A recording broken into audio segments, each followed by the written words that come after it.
Subscribe to the channel. Thanks. r/AskReddit. Lawyers. What was the most desperate thing the opposing lawyer did to win a losing case? I worked a case where the opposing lawyer seemed to keep losing or not receiving certain pieces of evidence. We had to continually resend paperwork to his office. When the court date finally came around, I received a call from the other lawyer stating that he was missing a crucial piece of evidence. I told him that I would bring it to the courthouse and give it to him there. He tried to push me to just email it to him. I refused and said I would give it to him at the courthouse. He relented and said he would meet me in the lobby. I got to the lobby and saw him waiting. I walked over and gave him the paperwork that he needed. I walked away, but something told me to turn around. I turned around just in time to watch this man crumple up the paper and eat it. He stuck the paper into his mouth, chewed, and then swallowed it. I was dumbfounded. I just went to my assigned courtroom and waited to see how this would pan out. The guy tried to block our evidence, stating that he had not been notified and was unable to fact check it. I asked the judge for a moment and told her what I had seen and told her all the problems we had been having with this guy. I even pulled up my email to show her how many times I sent the same paperwork to him. He lost the case and I filed a complaint. In my city there is a lawyer that is known to be used by the local gang. He is often pulling their butts from the fire. I was tasked with charging a gang member with some misdemeanor charge. I had a meeting with the lawyer in my office. As he was leaving, he gave a vague warning that I should just drop the charge. I politely said that I was just doing as I was told and couldn't drop the charge without my boss saying so. He left quietly. A few days later, I come into my office and there is a box sitting on my desk. I don't think anything of it and open it. After I settle in, I pulled the lid off the box and inside is a snake. It's clearly pissed off and writhing around. I just sit back and kinda chuckle. I knew this was an intimidation attempt. I'm a woman, so obviously I must be terrified of snakes. It wasn't even venomous. It was a smaller boa constrictor. I just waited for the snake to calm down and carefully pulled it from the box. He was a cute little thing. I would have kept him, but I didn't have room for another terrarium. Besides, I don't think he would have gotten along with my 2 ball pythons I already owned. I ended up calling animal control and asking if I could bring him there. He ended up in a good home. I have a weird one. I was working a case where a man was suing another man for medical expenses. To give as brief a description possible, they were intimate with one another and one party sustained damage due to the size of the other man's genitals. My client was the injured party. It was a strange case to work on. We shortly found out that our judge was a gay man. It's important, I promise. And that's when things began to spiral out of hand. I found out from the judge that the other lawyer had tried to bribe him, and not with money. The other lawyer had offered to let the judge perform fellatio on his client. You know, the one who was being sued for injuring someone with his genitals. The judge was not amused with the attempted bribery. He had some words with the lawyer and his client. He ruled in favor of my client. The other lawyer lost his license over this dumb case. I was working this one case. It was fairly cut and dry. I was charging a guy with destruction of public property and all the evidence pointed to him. The guy had broken several things at his local park. The other lawyer was an older gentleman. He was known for getting people out of trouble through technicalities and loopholes. I worked very hard to make sure my case was airtight. I had everything lined up ready to go. I go in for court and we get to opening statements. I've just finished when the other lawyer grips his chest and falls to the floor. Everyone was in panic and someone started CPR. Thankfully, there was an ambulance nearby. He was carted off to the hospital quickly. We dismissed for the time being, and I waited to hear when we would be returning. I got a phone call a couple days later. The old man had faked a heart attack to postpone the hearing. I was shocked to say the least. Apparently, the old guy was retiring soon and didn't want the loss on his record. The client was given a different lawyer and still lost.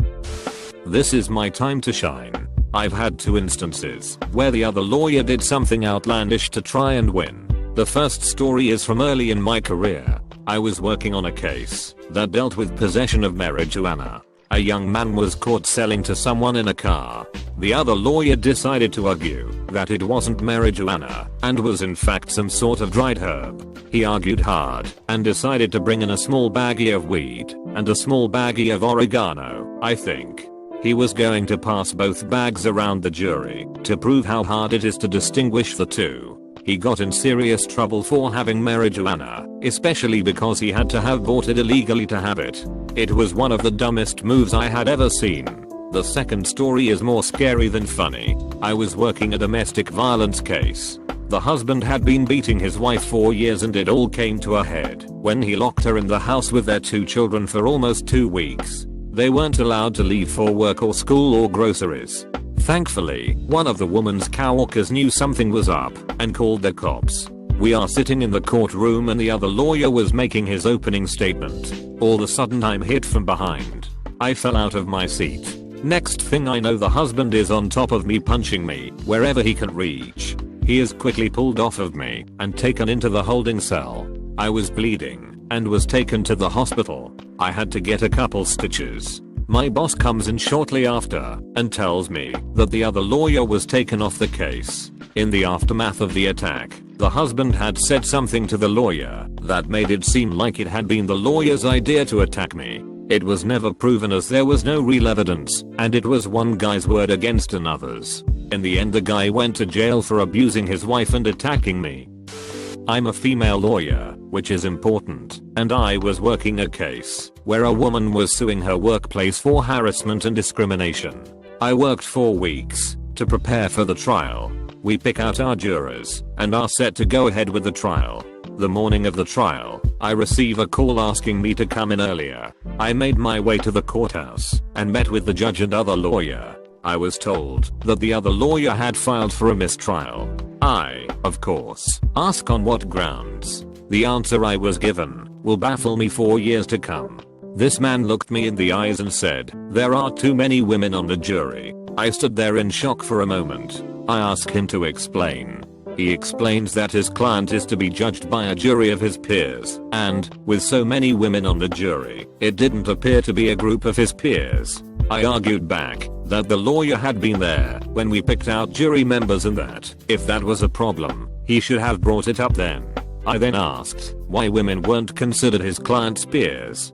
The room was silent after that. The judge denied the mistrial, and I won my case. Yay for workplace misogyny.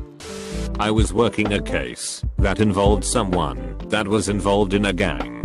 He was caught assaulting a person, and then drugs were found in his car. It was a high tension case. I did my opening statement. When I came back to my table, there was a photo of my daughter at her school waiting for me. I looked over at the other lawyer and saw a slight smirk on his face. I texted my wife and told her to go get our daughter. I asked my brother to go and sit with them until I got home. He was ex-military and I knew they would be safe with him. We took a recess soon after and I called my wife. She had already gotten our daughter and was back home. My brother had been there waiting when she got back. They were safe. I went immediately to the judge and let him know that my family had been threatened. The other lawyer had threatened my family in the courtroom. In the end, he still lost the case and his client went to jail. Me and my family moved soon after. I didn't feel safe there afterwards. I had to deal with several attempts to save a losing case. In one case, the other lawyer's client, James, was caught on camera robbing 3 different convenience stores. His face was caught on film and all 3 cashiers were there to testify. The guy was going to lose. The lawyer came to my office one day and tried to bribe me. He wanted to pay me $2,000 to lose some of the evidence. I said no. He then tried to threaten me. I pulled my jacket back and showed him the pistol on my hip. He left in a hurry. I get a call from one of my witnesses saying that the other lawyer called and wants to meet with them. I told them to call him back and say that they can meet at my office. To no one's surprise, he backed out. He showed up to another witness's house and tried to scare him into not testifying. That backfired spectacularly. The idiot even tried to bribe and threaten the judge. As the court date got closer, he became more desperate and started going after jury members. No one paid him any mind. He wasn't a very intimidating man. In the end, he still lost the case and several people filed a complaint against him. I've been working as a lawyer in a rough area for about 20 years now, and here are just some of the things I've had to deal with. Another lawyer threatened to beat me up in open court. I've had more than one gun waved in my face. Threats to my non-existent children. Threats to my non-existent spouse. Cussed out in open court. Attempted bribery. I've been told my car was going to be tampered with. My car has been tampered with. My house has been broken into. My mother has been called and threatened. She told them to try it and hung up. My house and car have been vandalized. People have sat outside my house and watched me. Overall, it's been a wild ride. I think I'm going to move out of the country when all is said and done. I was the lawyer who did something crazy, not as crazy as some of the other stories here, to try and win a case. I never did much criminal defense, but a man, who we'll call Lawrence, came into my office with a driving while intoxicated charge and an aggravated unlicensed operation of motor vehicle charge, both misdemeanors. Lawrence swore up and down that he does not drink and was not intoxicated, he never drove the vehicle, and that he has a valid driver's license. I give Lawrence the names of some local criminal defense and attorneys and suggest he try them out. Lawrence refuses, saying I'm the lawyer he wants. In hindsight, I should have realized that he probably had already gone to these other attorneys and only came to me after they refused to take his case. I charge the guy $200 for an intake and record review fee and contact the local court, police station, and district attorney's office for information and paperwork.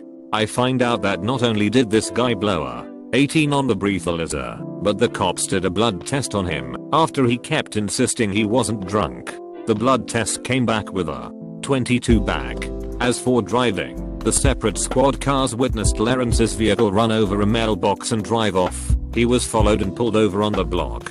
Per the police report, Lawrence was the only person in the car and was in the driver's seat with a seatbelt on. Oh, and I tracked down his license through the DMV, and it had expired 3 years ago and was suspended for 2 years prior to that. He gives me the excuse that his son must have put Fireball whiskey in his green tea and he didn't realize there was whiskey in his green tea because he was eating red hot cinnamon candies and had a cold/stuffy nose. So that's what I ran with. I tried to argue it and brought the son in to question him. It was a dumb case and I lost, but I shouldn't have taken it to begin with. Subscribe. Thanks for watching UpGoat Reddit. Try like and subscribe button if it still works.